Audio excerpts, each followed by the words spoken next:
Okay, so in this video, we're going to talk about how do non-living things affect life as much as living things. So things like the rocks, right? The sand, the sun, these are non-living things, and they're going to affect life just the same as living things would. So the context is, we know that species affect each other through the food web, right? They eat each other. But how do non-living things also affect life? So if you haven't done so already, please pause the video and make sure that you try to think about why are these things labeled 1, 2, 3, 4, and look at the vocabulary words. Okay, so the first word we're going to go over is biotic factors. Biotic factors just means any living thing. So you could see the birds are biotic factors, jellyfish, fish, sea turtle, right? Shark. Those are all biotic factors, any living thing.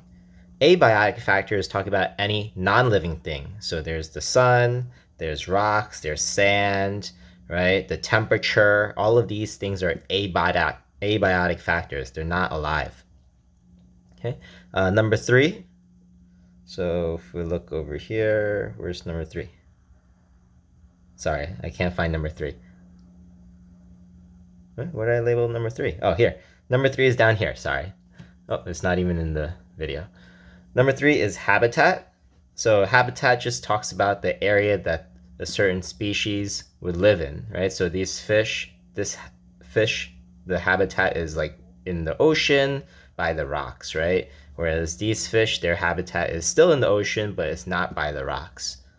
The next word we're going to go over is population. Population means how many are there of each species, right? So the population of fish is how many fish there are in this species, right?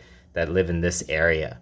Population of birds, right? Population of sea turtles. So population is the amount within one species, just one species. If I talk about more than one species, then it's a community. Community is more than one species. So I put this picture because this picture has many different populations of different species. So that's a community. Ecosystem is talking about the living and the non-living things. So this entire picture includes the sun, it includes the temperature, it includes rocks, right? So that this entire picture is the ecosystem, whereas the community is just the living things.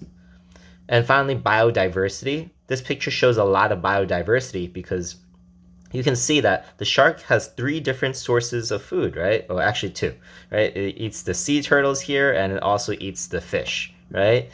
And so biodiversity means how many different species there are within the area. And so this is a high biodiversity because there's a lot of different species. Okay, so now we're going to go ahead and pause. And so there's a few quick questions, 5 quick questions for you to answer to see if you understood the material. The answers are in the description. And once you're ready, unpause, and then I'll go over the answers. Okay, so when you're ready, answering the quick questions, let's go over the answers. So the first quick question, what are some examples of abiotic factors?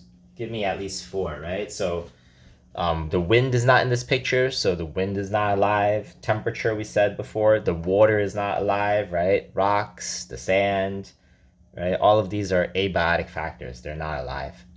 How do abiotic factors affect organisms then? So if you remember from before, how does seaweed make their own food? Well, the seaweed is an autotroph. It's a plant. Seaweeds don't eat anything, right? You can see in this picture, the seaweed is not eating anything. So how does seaweed make its own food? It uses sunlight, it uses water, and it uses carbon dioxide. All of these 3 things are used to do photosynthesis, right? And so without these non-living things, right, the sun is not alive, the water is not alive, right, the carbon dioxide is not alive, these non-living things help the seaweed make sugar in order to be able to use to make energy in order to grow, right? So non-living things are important. What else? Well, non-living things can also affect like the insides of each organism. For example, if the ocean water was too hot, all of the protein inside of all of these living things would change shape, and then they wouldn't be able to survive. Okay, third question. how would a high biodiversity lead to more stability in an ecosystem? So we said before, if there's more biodiversity, there's more food to eat, right? But another big part of biodiversity is that maybe the sea turtles are the predators for the jellyfish, right? But because there's more biodiversity, the shark can eat the sea turtle. And so if there was only sea turtles here, then the jellyfish would be in danger, right? Because there's nothing to help balance out the amount of sea turtles killing them off, right? So more biodiversity means more food, but also it means that you can have like predators can eliminate the competition or help eliminate other predators. Next question, number 4, what kind of organisms should a stable ecosystem have? So in every ecosystem, there has to be autotrophs because they're the only ones that make their own food.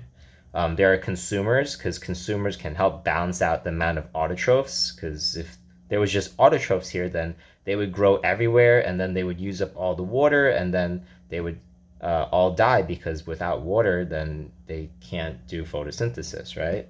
So consumers are needed to balance off the autotrophs. And then finally, we need decomposers. All of these living things will die, and so decomposers will eat them and return all of the organic molecules and other molecules back to the environment to be used. And finally, number 5, this one is from the Regents. This is just number 4, because as we said before, we need the plant to make sugar in order to then have food for the rest of the living things in this ecosystem.